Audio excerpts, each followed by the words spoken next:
Hi, everybody. Welcome back to Binford Chronicles. It is Thursday, 7 p.m. I'm starting out a little bit after. How are you guys doing? It's been a long week for me. How about you? Listen, I wanted to go over yesterday's speech that Trump gave. What was that? The American 250 American event. I thought it was a really good, he's always uplifted. He's always cheering America on. And, it's not perfect. It really isn't. It's it's a challenge. America is a challenge these days. We've got Islam moving into the West. Islam, did you see all of those? I was trying to find one of those pictures. I saw it yesterday of all of the Muslims that won seats. And Brigitte Gabrielle has been warning us about this, talking to us about this, and telling us, hey, they're going to take over. This is part of their goal. And I've been posting videos myself of the imams actually talking about what their purpose of jihad is right now, which jihad is usually means to fight. And their jihad is by the ballot now, and they are going for school board seats. They're going for city council seats. They're going for board of county commission seats. They're going for state seats, congressional seats. Why would anybody want to do this? That's how you get in. That's how you change laws. That's how you have control of a society. Look what's going on in New York. So anyway, I wanted to go over the speech last night because it was late. I watched it. I tried to air it, but I was having a little bit of audio trouble.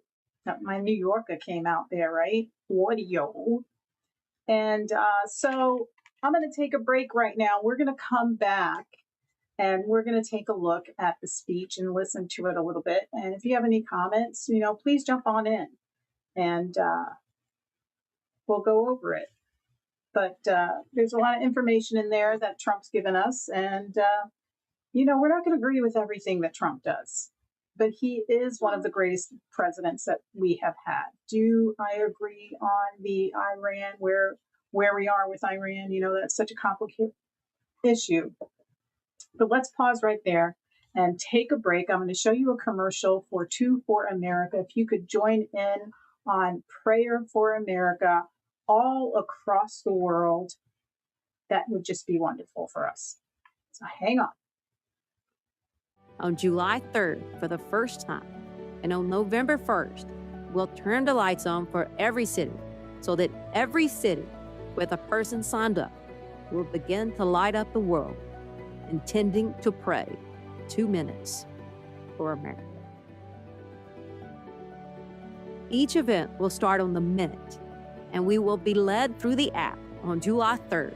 Everyone in Christian ministry, and on November 1st, the entire world will be invited to push the Pray Now button and pray for America for 2 minutes. Then push the I Just Prayed button. And your city light turns red and blinks for 2 months. And then as people finish their 2 minutes, they all click I Just Prayed. The white lights turn red and blink for 2 minutes for America, all over the world.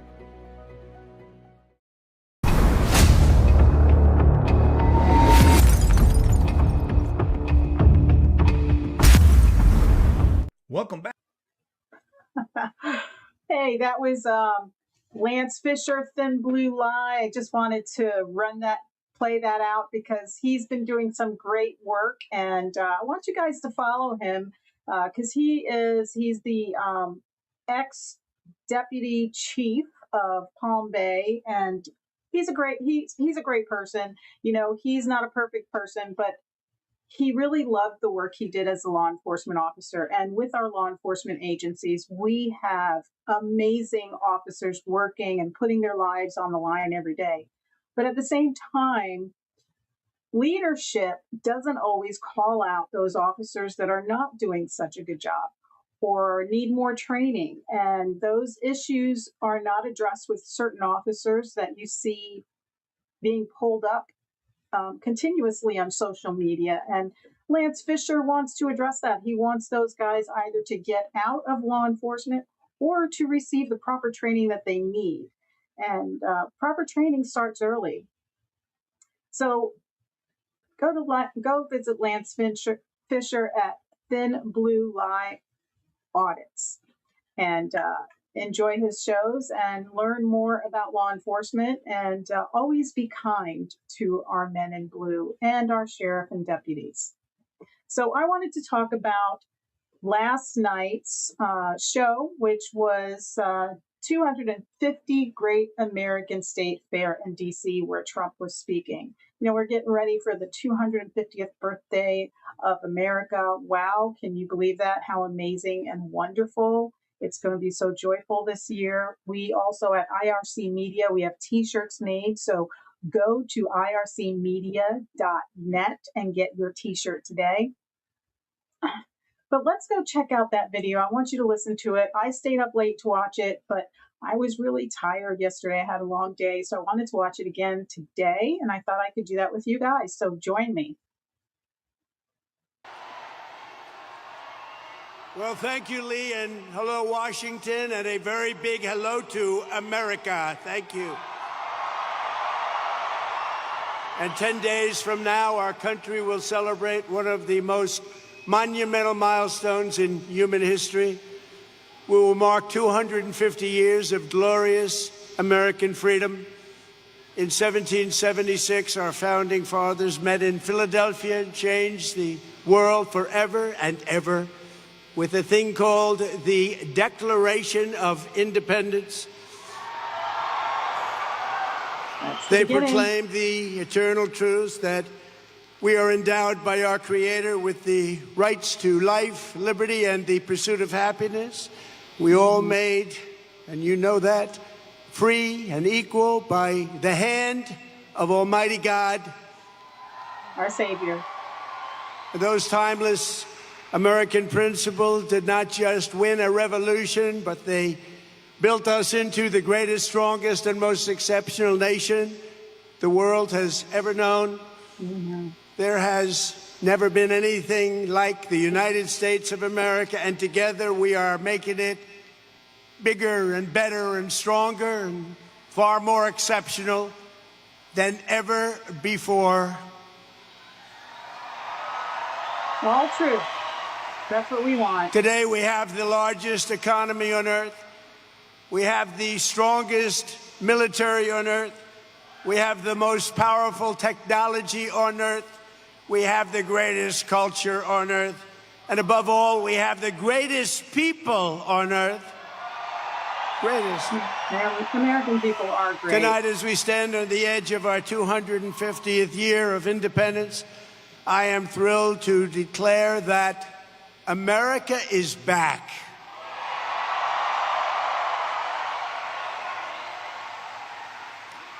As you know very well, a short time ago, we were a dead country. We were dead.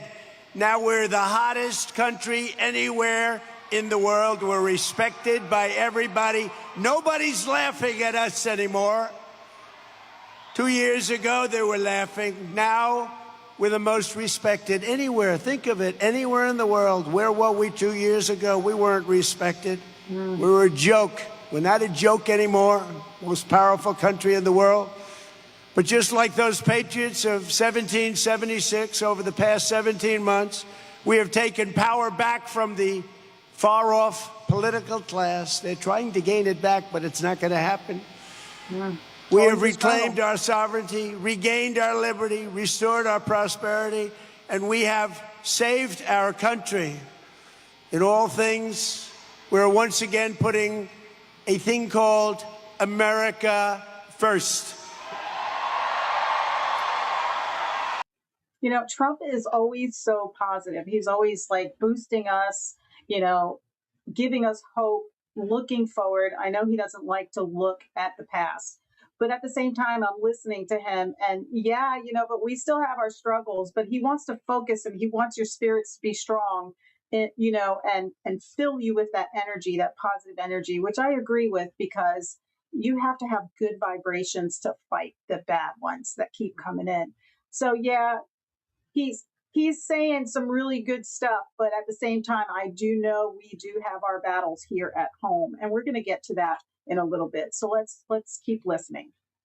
And last week we signed a historic agreement to end the conflict with Iran, fully open the Strait of Hormuz, and accomplish what no president has ever been able to accomplish before. Iran will never have a nuclear weapon. That's done. And I know you guys, there are so many different takes on this. Some people say he doesn't have, they never had nuclear weapons. Some people say they had all the materials to create a nuclear weapon, which makes them just as dangerous. I watch a YouTube video, Dr. Jay Smith, and he grew up in that region of the world all his life, took theology, went to school, and he can tell you so much about the Islamic culture and Islam and Pakistan and all those regions right there. So I would say look him up.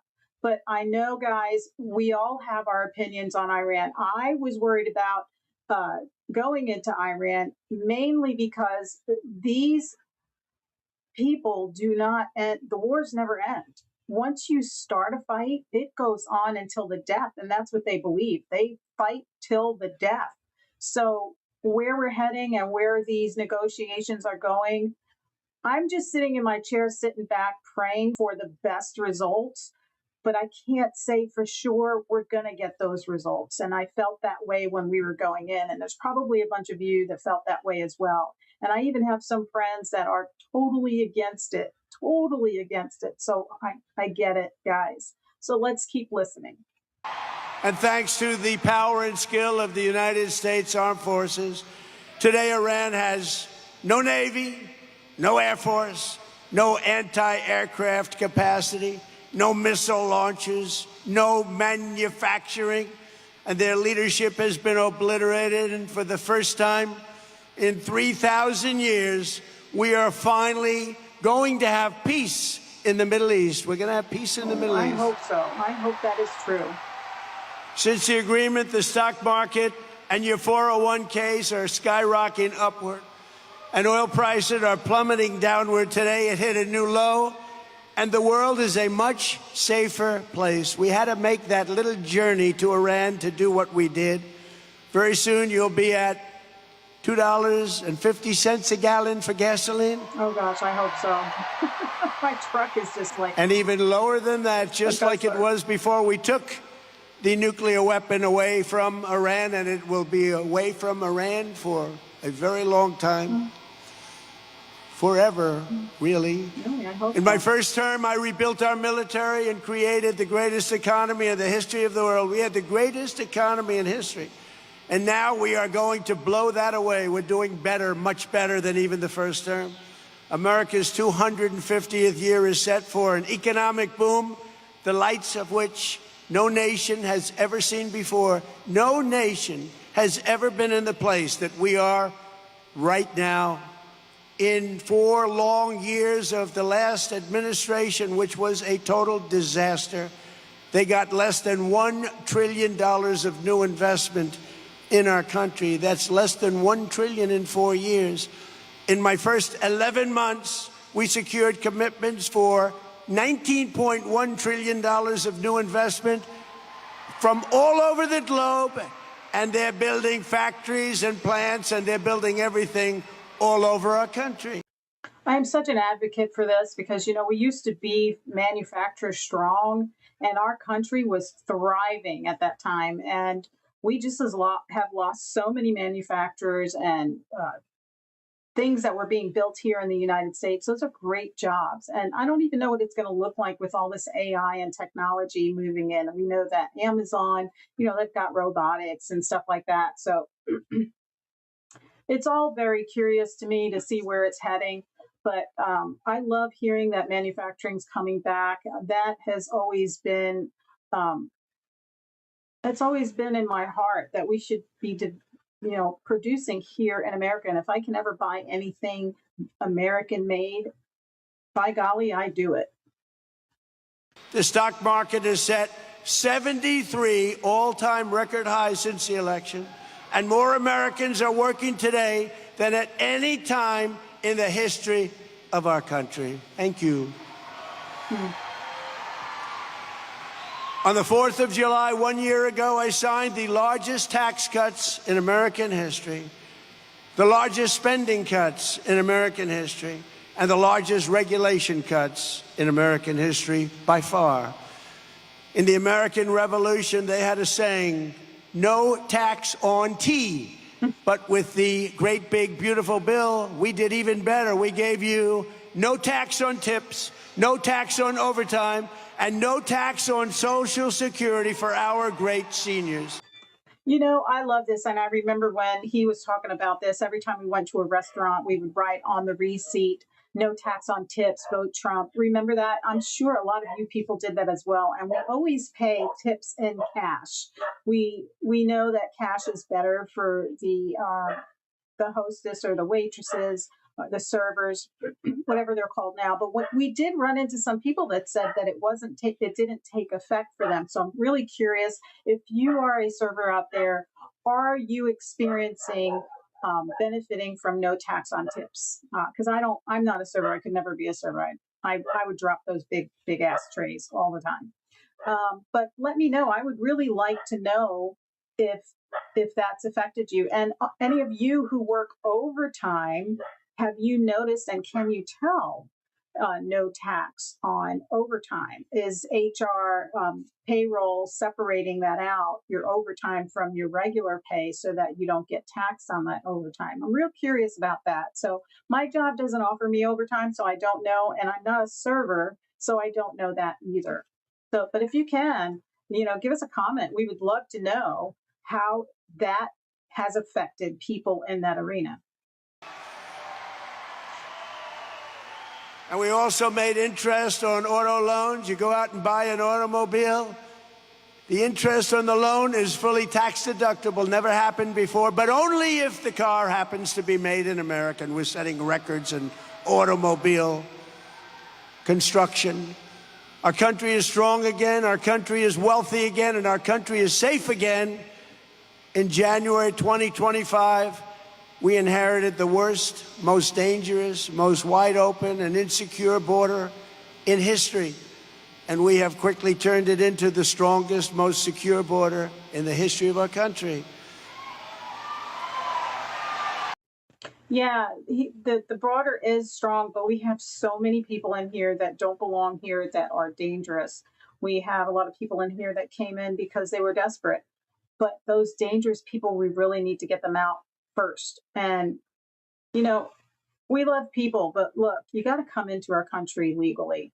If you're not here legally, I don't care if you're, I sympathize for you.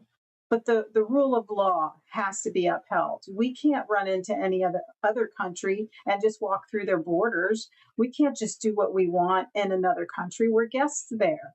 And we need to be accepted. We need to show that we're going to benefit the other country, whatever country we go to. We already have a plethora of our own issues here that we need to take care of. Our own Americans, our veterans, our disabled, we have a plethora of issues with our American citizens that we need to address. You can't go and give charity to someone else when the charity is in your household, and you have to take care of your house first so that you can be strong enough to take care of someone else if that's what you wish to do. But you can't be weak and start taking care of somebody else who's weak, because they're just going to weaken you more, if that makes any sense to you. For the past 13 months, 0 illegal aliens have been admitted into the United States. Hallelujah. 0. Hallelujah. We're removing murderers, gang members, drug dealers, and dangerous criminals by the thousands. They came in through a ridiculous open border. I want to say a very special thanks to all of the men and women who have helped liberate America from this scourge, the heroes of ICE and Border Patrol. You are heroes. You are Yes, heroes. they are. With the help of our law enforcement heroes, in 2025, we achieved the largest drop in the murder rate ever recorded to the lowest level in 125 years. That's the year 1900. We cut the flow of fentanyl across our border by 66%. Drugs coming in by ocean or by sea are down 97%. Now, I want to say something on that because he said they cut fentanyl crossovers by 66%. That's a huge number, but I want you to realize also that we are having a huge rise of fentanyl usage in the United States, and it's still a very large issue. And I live in a small little county. If you're from my county, you know we have a small, quaint county that we love. And oh gosh, I wouldn't trade it for anything. It's hard to find a little town like ours. We don't pay for the beaches. We are so still untouched. It's still so beautiful here. But we have a fentanyl issue here in this beautiful, town in the South, on the East Coast of Florida. Even we have a huge issue with fentanyl. So that number is huge. So imagine how much came in before that time. And Washington, D.C. is now one of the safest, most beautiful cities anywhere in the United States of America.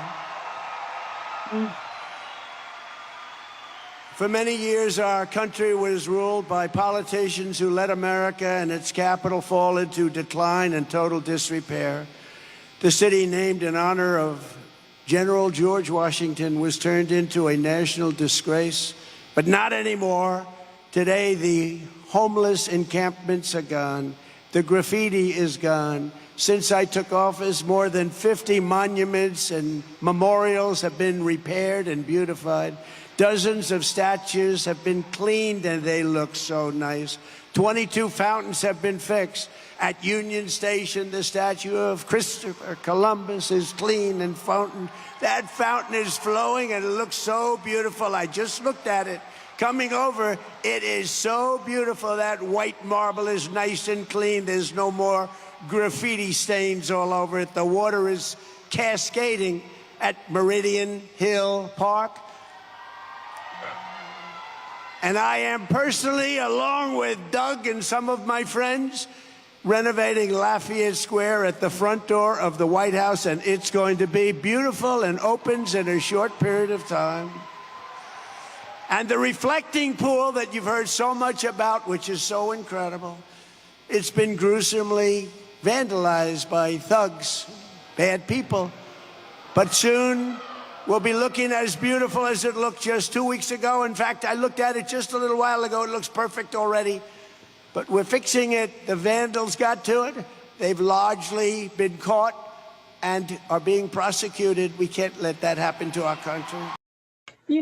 I've heard so many opinions about this, and I don't understand them. The Capitol is the pride of our nation.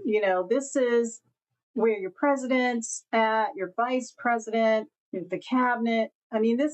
Everything happens here. And it should reflect the pride of the nation. It should reflect that, like your house, you're not going to invite your friends over and have laundry laying everywhere or have your dog feces in the house. You're going to clean it up. You're going to show the pride, the love that you have. When you love your nation, you love your capital. And the reflecting pool, everybody's like, he's spending so much money on the reflecting pool. Well, it's part of the Capitol. You need to take care of it. And it should be pretty. You should be able to walk across it and not feel like you're walking in dirt. It's a representation of how you feel about your country. And I totally agree with it. And our monuments and our statues, try not to take it personal. It's a history for education. We can't get rid of our history. We have to learn from our history and continue to progress and move forward and improve in the areas where we are failing. don't get rid of history because it offends you. It really shouldn't offend you. It should bring you to a humble understanding of how we have evolved and changed and sought for improvement. Can't let that happen. But it looks beautiful. Under the Trump administration, America is once again a nation of self-respect, dignity, and pride. Under our leadership, America will also be a nation that dares to dream and to build again. We want to build again and dream again. The American dream is alive again. That's something that nobody thought they'd be saying when you went through that last 4 years of incompetence.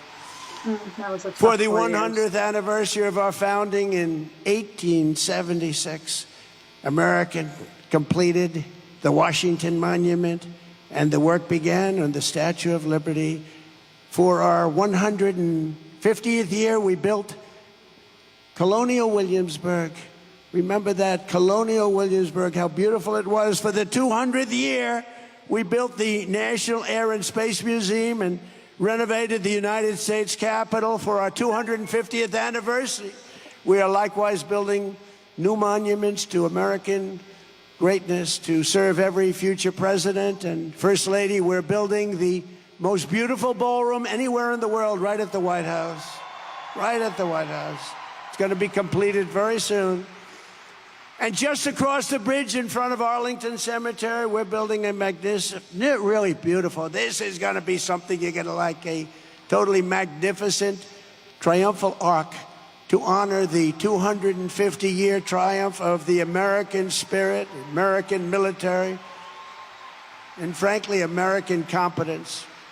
In West Potomac Park, we are creating the National Garden of American Heroes, featuring 250 or more statues of the greatest Americans who have ever lived. It's going to be beautiful.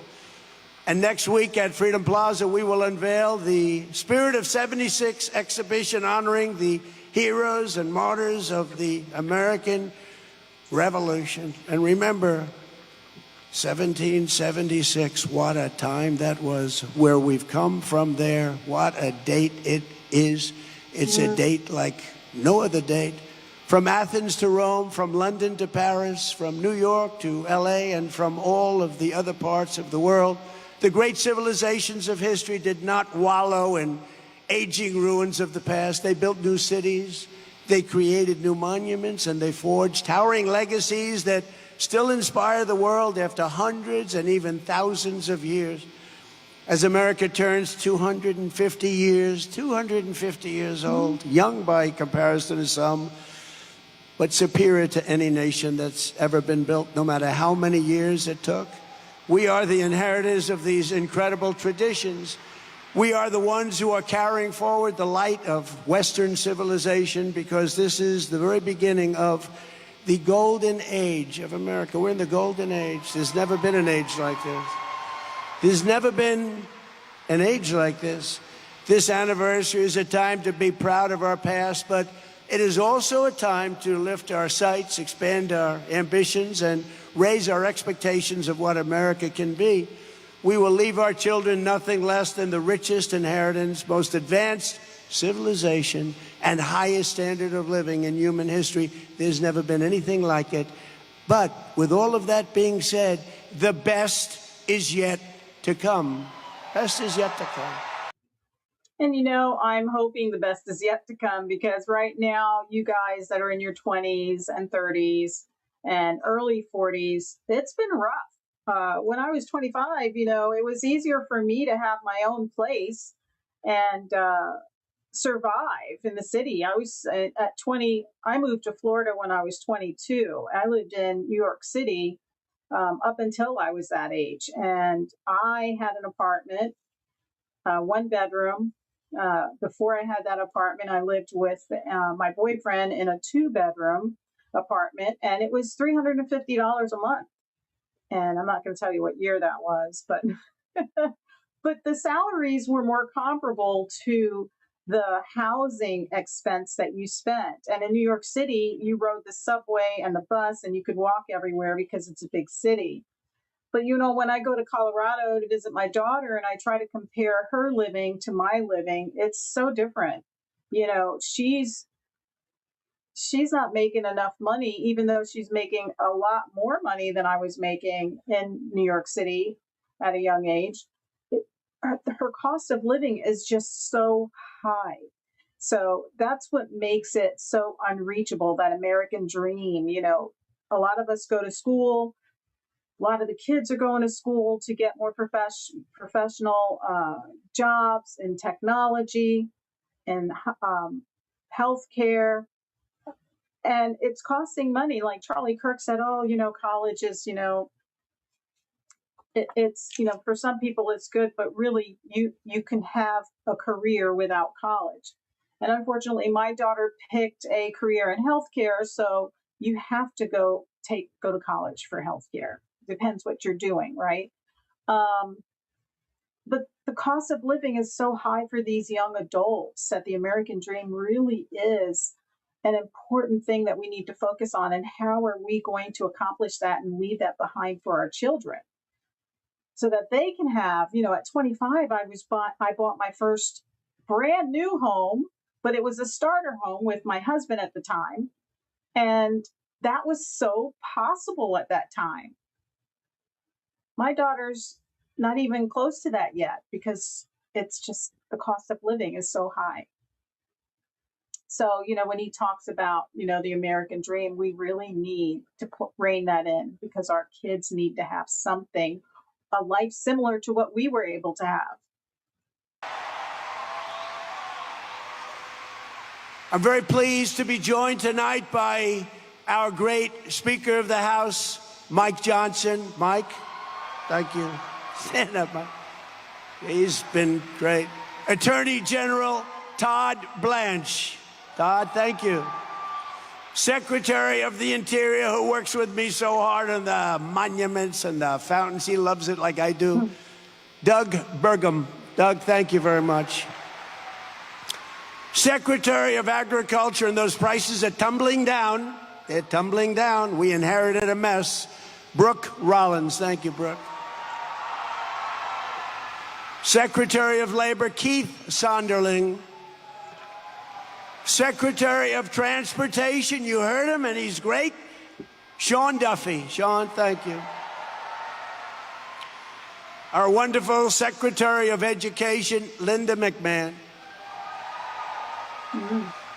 Secretary of Homeland Security, Mark Wayne Mullen from Oklahoma. Acting Director of National Intelligence, Bill Pulte. Thank you, Bill. FBI Director, Kash Patel.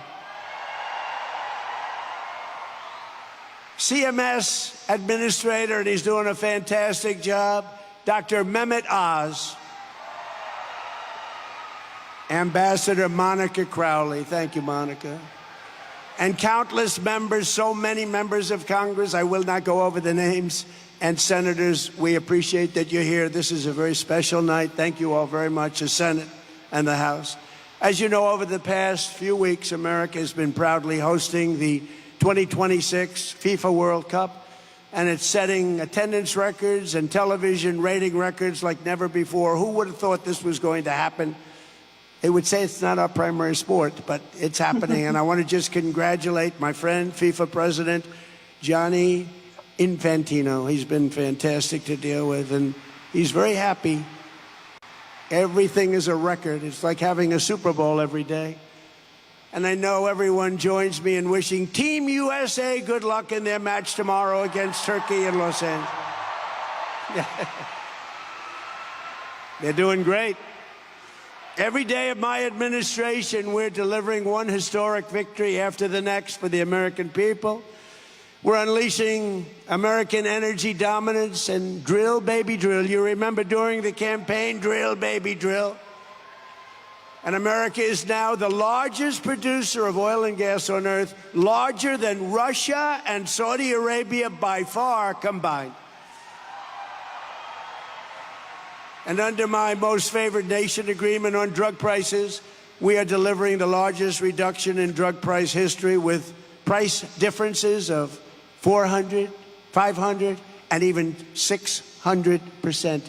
Who would think that If you took down 0.5%, somebody said you were a genius, 400, 500, 600, 700, 800%. Nobody's seen anything like it.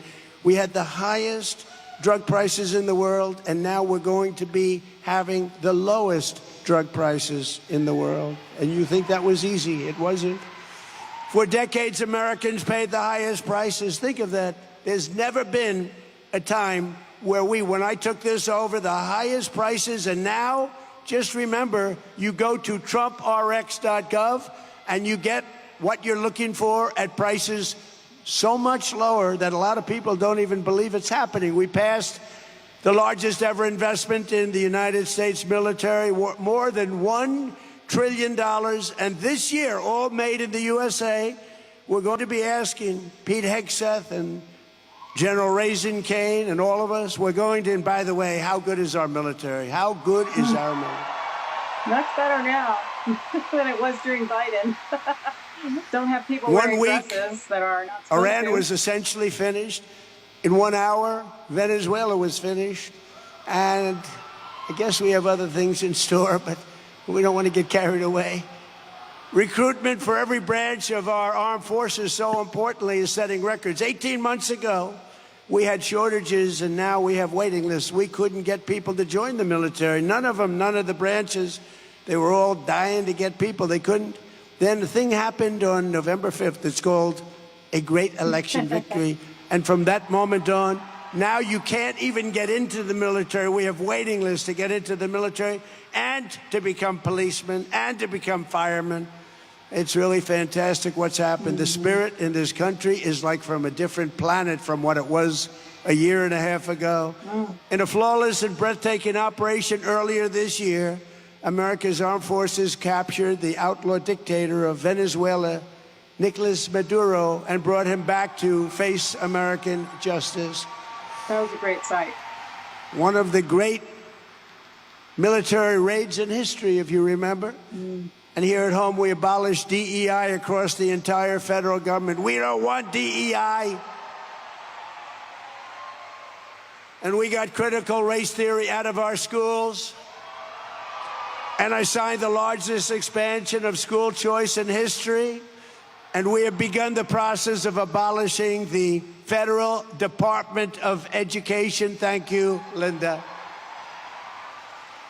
Because we're sending education back to the states where it belongs. We banned the transgender mutilation of children. And we made it the official policy of the United States government that there are only two genders, male and female. Those were all great policies. But, you know, DEI and critical race theory, they're still sneaking that in some schools. You still hear the complaints and you still hear people talking about it. The Federal Department of Education, I agree with that. I think states should be in charge of their schools. And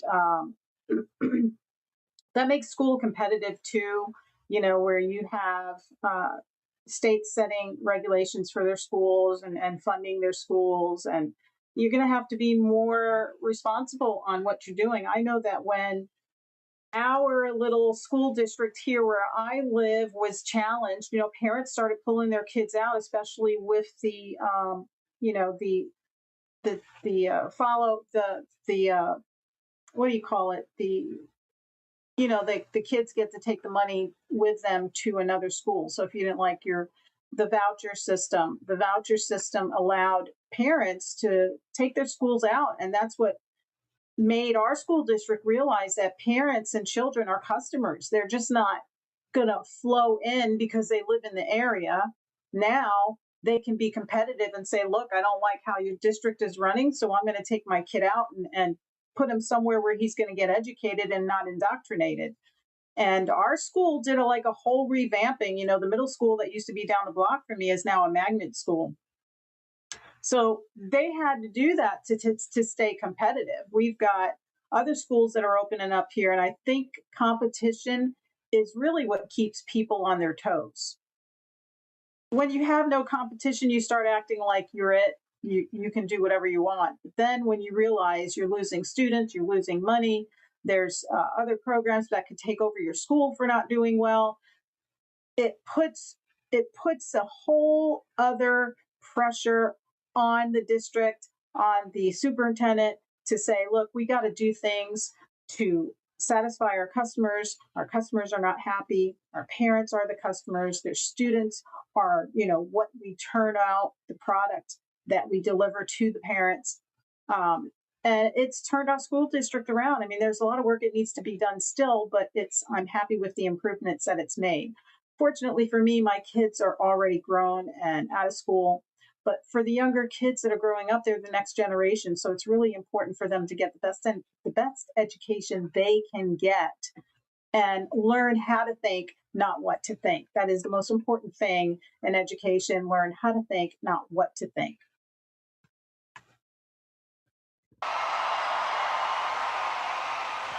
We got men out of women's sports. We renamed the Gulf of Mexico after 350 years.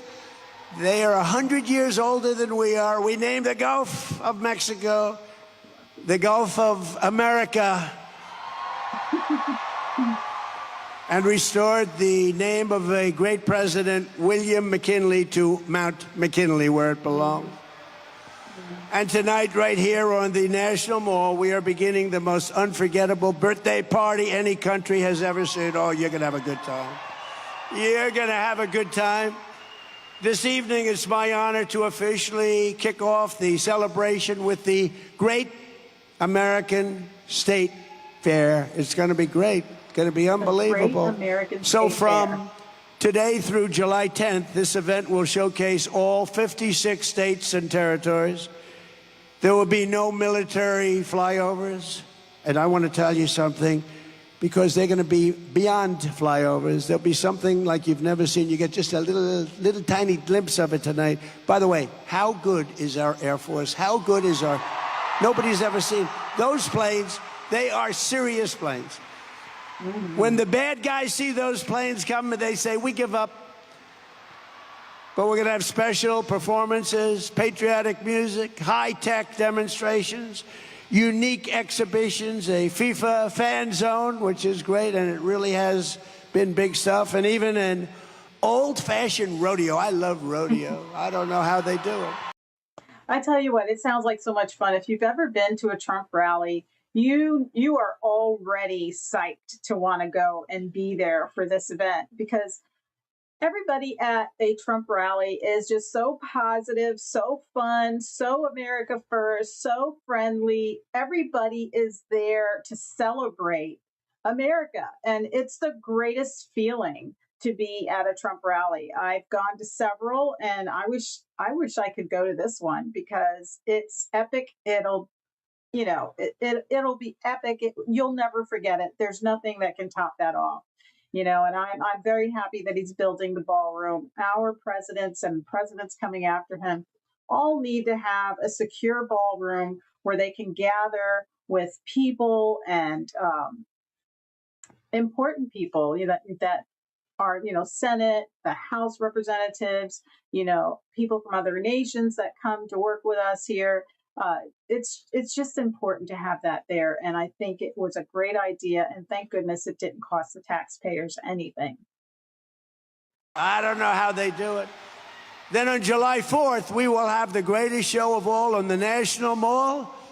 Your favorite president will be speaking. So please show up. Because if we have 2 empty seats, you know what's going to happen? The fake news is going to say he didn't fill out the arena. I want to go. No, I'll be speaking. I'll be very proudly speaking as we ring in our 250th year with the largest fireworks display in world history, 10 times larger than any that we've ever done in Washington or in the United States. So if you like fireworks, then in August, we're going to have what's called the Patriot Games, a first-of-its-kind competition featuring the greatest high school athletes from all across the United States. And applications are open through July 10th. These are the best athletes in the country, young athletes. And soon thereafter, we'll have a Freedom 250 Grand Prix right here in Washington around the Capitol. I love that idea. You know, they do that in St. Pete, Florida. They have like a little Grand Prix. They close off the streets, and they do that. That's like in every year they do that in St. Pete, Florida. So that's pretty cool. And he's going to do that too. So I think that's great. That's the great Roger Penske. Roger Penske. It's going to be an Indy race that they've been trying to get. He said, we've been trying to get it for 29 years. We came to Washington over 200 times. And with you as president, we came here half an hour and it was done. So we're going to have Indy wrapping around the Capitol, down Pennsylvania Avenue. It's going to be amazing. It's in August. In conclusion, 250 years ago, a new nation was founded by farmers and soldiers, shopkeepers and tradesmen who stood strong to defend their rights, their families, and their freedom from tyranny across the sea, from every city and town, from the mountains and valleys, from the backwoods and rocky shores. They came by the thousands to fill the ranks of American patriots and enlist their lives in the righteous cause of independence. That's what they did. This exceptional nation was forged and won by some of the bravest, toughest, strongest, most extraordinary people ever to stride the earth. Together we stand on the shoulders of incomparable heroes such as George Washington, Thomas Jefferson, John Adams, Abraham Lincoln, Benjamin Franklin, Alexander Hamilton, John Paul Jones, John Hancock, at Lexington and Concord, Brooklyn and Saratoga, Trenton and Yorktown, and at Independence Hall in Philadelphia. These real-life legends and American icons poured out their blood, sweat, and tears and risked everything they had to purchase and to live the most priceless and glorious inheritance of any people ever to be on this earth. They all lived by the oath that Patrick Henry made immortal: give me liberty or give me death. For 250 years, every generation of Americans have taken up this same call to freedom, from the storied alleys of Boston to the streets of Philadelphia, from the golden fields of Michigan to the gleaming shores of California, and from Texas to Florida to right here in now beautiful and extremely safe Washington, D.C. Our American ancestors fought and won the most vicious battles. They explored and settled the most dangerous frontiers and let no challenge ever break their spirit or their pride. They were proud to be Americans. They love our country. They look down on us now. They love our people. Americans crossed the Great Plains, scaled the mighty Rockies, tamed the Wild West, and turned this continent into industrial powerhouses like nobody has ever seen. We laid down the railroads, raised up the skyscrapers, built the great highways, invented the airplane, won 2 world wars, defeated fascism and communism. We're going to have to do that again. And led humanity into space. And we did it all in the span of just 250 years. Now we are expanding the glory of American freedom into into a horizon that's never been seen before. We've never reached so high as we're reaching right now. This is our heritage. This is our history. And this is the destiny of America, to be the greatest, most incredible country ever to grace the earth. We are one people, one nation, marching into one magnificent future under our great American flag that we love and respect so much. And tonight we prepare to enter our 250th year. We are more determined than ever to remember these phrases. You've heard them many times before. We will make America powerful again. We will make America wealthy again. We will make America healthy again. We will make America strong again. We will make America proud again. We will make America safe again.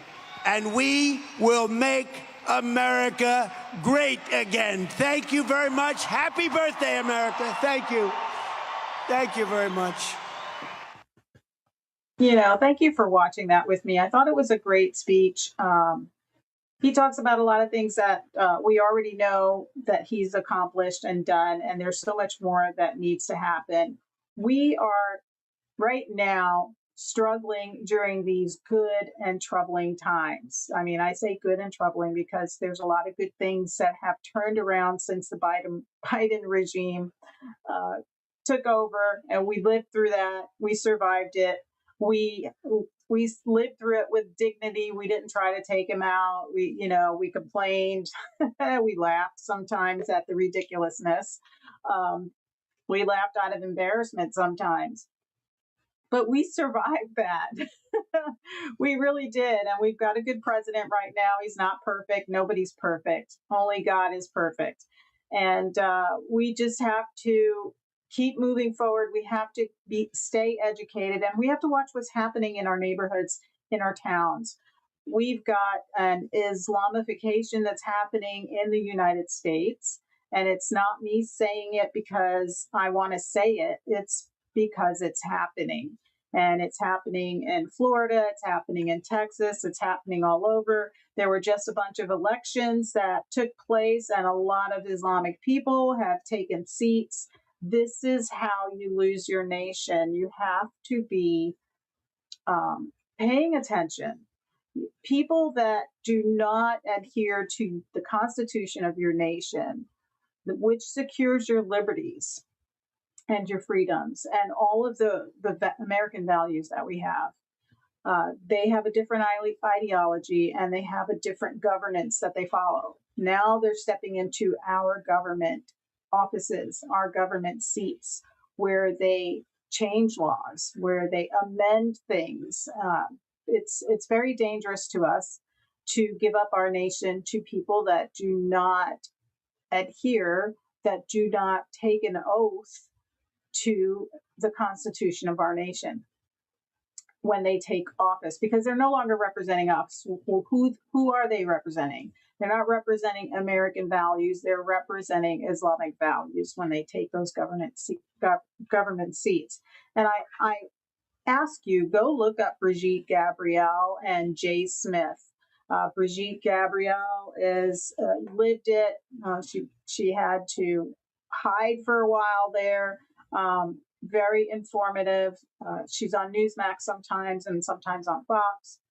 I don't know what her show is. She's always out there speaking about it. And just look her up, Brigitte Gabriel.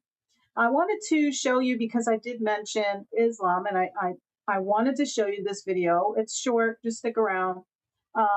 Because I don't want you to think that it's something I'm making up. And this is happening.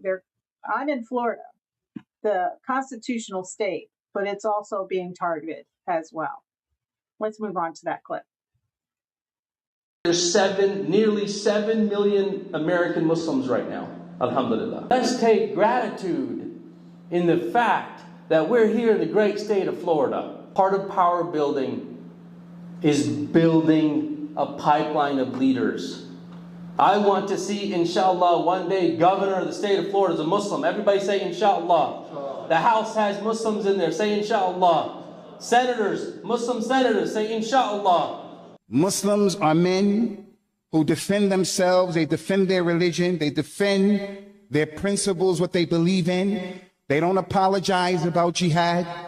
They're not afraid of jihad. It's a part of who we are. The Muslim is an individual who, part of his rojula, being a man, is not our wives do jihad. We do jihad. There's nearly 7 million American Muslims right now, alhamdulillah. Okay, this is the teachings, and this is what the ideology is here in America. You cannot have an Islamic ideology in your governance, in Western governance. It just doesn't work. Now let's hear what Johnson has to say about it. Our Speaker Johnson. Thank you. Glad French Hill is here. Chairman Hill did an extraordinary job in the housing bill. We'll talk about that in a moment. But I've got to address a very sobering reality that is facing the country this morning. I did it with the House Republicans, and I was pretty animated this morning. I was up late last night, as I'm sure many of you were, and you saw the result of this latest, these primary elections for the Democrat Party. The headlines this morning say it all. I've got a collection of them here. Socialist earthquake, one of them said. Mamdani candidates sweep New York House races. These are socialists. These are Marxist in their ideology. Next headline, Mamdani hails new chapter for Democrats, one of the Chirons said this morning on the news. Hakeem Jeffries, my counterpart, the Democrat leader here in the House, was booed at some of these return parties last night. You saw that on social media and some of the clips. When he was being interviewed on the screen, the crowds in New York, in his own backyard, in the Bronx, in one of these districts, were booing him. And they shouted, "You're next." Hakeem Jeffries has a tall task ahead of him right now. He's got to go out and somehow make a credible pitch to Democrat establishment donors that that's a good national investment right now. That's a tough one to make. He has just proven that he cannot even hold the line in his own backyard. How can he possibly defend against the Marxist march around the country in these other districts? This is not your father's Democrat Party, as we say all the time. Last night, among the incumbents who lost, Adriano Espaillat, who's chair of the Democrats' Hispanic Caucus, Dan Goldman, who was mocked for his Jewish heritage in a coffee shop in New York and maligned online because of that. The Democrat Party, the socialists, the Marxists, have nominated some of the most radical candidates to ever run for office, and they're running for Congress. The insurgent left is on the rise. I was reminded all last night and this morning about the warning, the admonition from the Gipper, President Ronald Reagan. And he reminded us constantly, freedom is never more than one generation away from extinction. And he said, it's got to be fought for, it's got to be protected, it's got to be passed along to the next generation so that they too will know the same liberty, opportunity, and security that we've known and frankly too often take it for granted. He said freedom is not passed along in the bloodstream. It's got to be fought for. And these are the times that Reagan was warning about. He was warning about communism overseas. Now it is on our own shores. Mm-hmm. And it is a very serious time, and every American needs to wake up and understand the threat.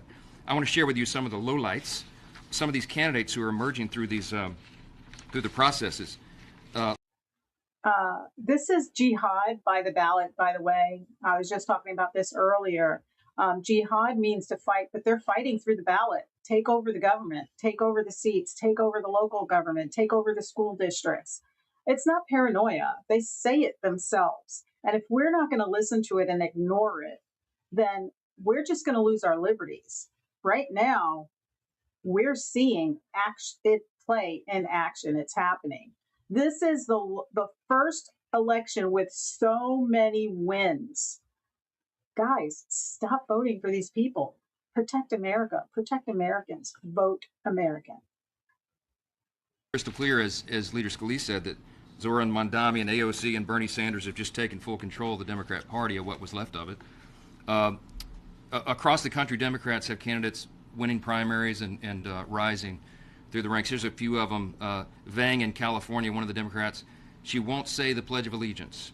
Hamaway in New Jersey, Democrat candidate, socialist candidate, has ties to Al-Qaeda and other terrorists. Chevalier won last night in New York over Hakeem's counter endorsement. She says she wants to abolish the border. She doesn't want a border for the country. Mendoza in Arizona wants to decriminalize trans prostitution. Apparently that's the thing. James in Iowa wants to apologize for being white. Garriott in Iowa performed a Satanist wedding. And Bennett in New Jersey stopped going to church because Trump voters were there. This is just a sampling. And these kind of people have been popping up. You've been hearing me say for weeks, there are many Mamdanis popping up all around the country. It is a dangerous thing. This is not a joke. We're in a fight right now to save the republic. And every American needs to take this seriously. You need to wake up. This upcoming midterm election is not the midterm elections of years ago. This is going to decide the direction of the country. Are we going to maintain our status as a constitutional republic on our 250th anniversary? Or are we going to make a new choice and go down some road towards a communist utopia? That's the choice right now. We've been saying for months it's a contrast election. We've been saying it's a contrast between common sense and crazy. That's exactly what's going on. They give us new illustrations every day. And these radical candidates are self-describing, they're self-identifying as Marxist. They want to fundamentally transform this country. And sadly, many of these Democrat candidates and their voters just don't have the same zeal and affection for America. They don't appreciate the freedom that we have in this country. They're not even going to celebrate on July 4th. There's a new Gallup NBC poll that came out. Did you see that? Only 29% of Democrat voters that they polled said they're proud to be an American. What happened to the Democrat Party? They compared the poll from just 20 years ago, where it was 90%. It's all that Because that's where indoctrination. Republicans are, above 90%. 29%. Over half of Democrats now say they would rather live in another country. What a split screen we're seeing. Right now, we're triumphantly hosting the World Cup games all around the country. Is it because we have a lazier generation of people? What is it? What's doing that? How can you not be proud of America? How can you not love your nation where you've had freedom? You have the right to say stupid things. You can really talk like an idiot in America, and nobody's gonna, stop you from doing it. I mean, I'm speechless. I'm literally speechless that we have so many people, and young people. I've seen them in debates and what they're reading, and communism and socialism. What has happened to that generation of people that are so intensely believing that socialism is the best thing? That the rich people, that taking from the rich to give to the poor is really a functional thing. It leaves me speechless. It really does. And we're seeing people from different countries come and get a little taste of America, a little taste of freedom, of our culture and our society, and they appreciate it so much more than these socialists running for Congress. Fans across the country are truly enjoying our world-class facilities and the incredible atmosphere on the field and off the field. Thanks to social media, we're seeing a lot of these. This has been encouraging to see. The visitors appreciate what we have. Dutch travelers are in all Buc-ee's. German players took a midnight trip to the Waffle House. It's the greatest thing they ever seen. Buc-ee's yet. English fans are roaming the Everglades. Japanese tourists marveling over free chips and salsa at Mexican restaurants.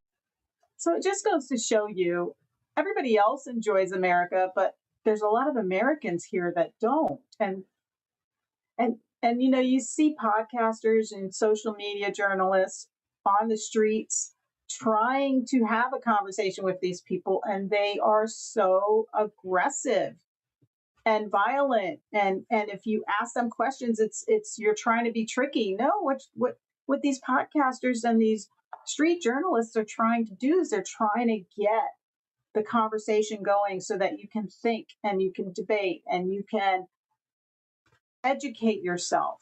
That's how you educate yourself, is you hear what somebody else brings to the table, and then you try to dissect it if you disagree with it. And if you can't dissect it, it's because you don't have enough knowledge or proof of what you're saying to defend it.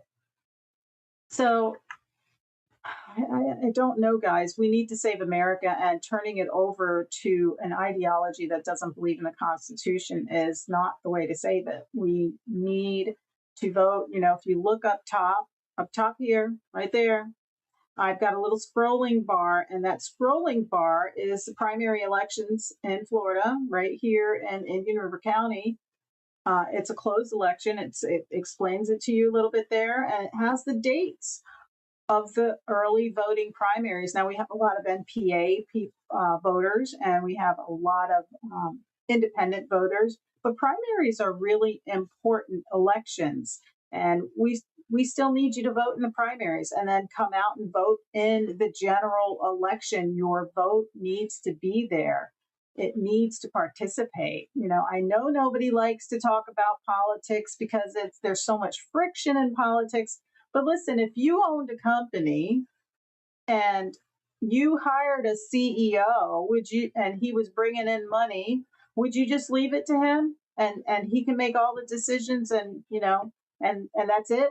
Don't even know what's happening with your money. So that's why you have to get involved in politics to some extent. You've got your hardcore political people, and then you've got your people that just keep up on certain things. And then you've got people that just, I want to go to work and go to the beach and enjoy life. But, eventually, if a lot of people are doing that, you're going to wake up one day and say, what happened to my world? Right? Because something changed, but you had no clue. It was in the process of changing because you were too busy enjoying life and not working for your freedom. To work for your freedom means you need to have some understanding of what's going on locally. Start out locally. Start out this at the school board. Find out, what's going on locally. You can just dabble into it online because everything's online now. If you want to know what kind of nonprofits your county supports, look at your ad valorem. Start there. Find out what those taxes are about. Like here in Florida, I'm saying vote for the homestead tax because taxes are not going away. Housing keeps increasing, taxes keep coming in. The first responders, that money's not going away. The school district money's not going away. It's just your ad valorem on your house. And that's really going to help the middle class and the lower middle class. If your house is $140,000, yippee-ki-yay, you're not going to have to pay that $3,000 tax or on your mortgage, or your homestead is going to be I probably said that wrong. So your homestead, it starts at 150,000, right? If you get a 250,000 homestead and your house is $300,000 appraised at, you're going to get a cut for that.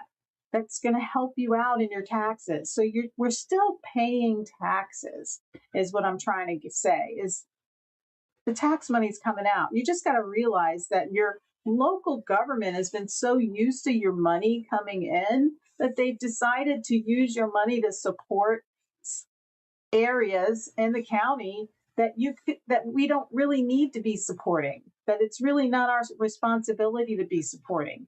It's just, hey, I have all this money, I can do this now. And they create they create government districts. And I know I went to Pensacola and they have a children's trust up there. That's a government district. That sucks because they can't get rid of it until they vote on it on the ballot. We have a Children's Services Advisory Committee, which is still in control of our Board of County Commissioners. So it doesn't have to go to the ballot for us to get rid of it. Our county commissioners can just say, we're done. I mean, it's that simple. That's the difference of tying your money to creating a committee type district to control it out of the Board of County Commissioners, or to turn it into a trust. Now it's a special taxing district that can only be voted on and a ballot. So every few years, it'll come up on the ballot, maybe 12 years. The one they tried to put in place for us would have been 12 years. Can you imagine 12 years of being tied into something? And if you didn't like it and you realized it really wasn't benefiting your county, you couldn't even stop it because it was a contract, that it was a trust for 12 years. It's the only thing I didn't like about Pensacola, because I was looking at Pensacola. They have beautiful houses and we have friends that live there. And I was like, holy cow, why did they buy into that? That's their tax dollars are just gathering and supporting, all these nonprofits that nobody's paying attention to. You don't even know if they're being doged. You don't even know what's happening with those. You just think a good thing's happening. And for me, I like donating my money where I know it's making a difference. I'm not going to give my money to somebody else and say, hey, here, donate it. Do you want to do that? That's exactly what a children's trust does. It's taking your money. I don't even like the Children's Service Advisory Committee because that's what they do. They take my tax money and their committee decides who they're going to support with that money.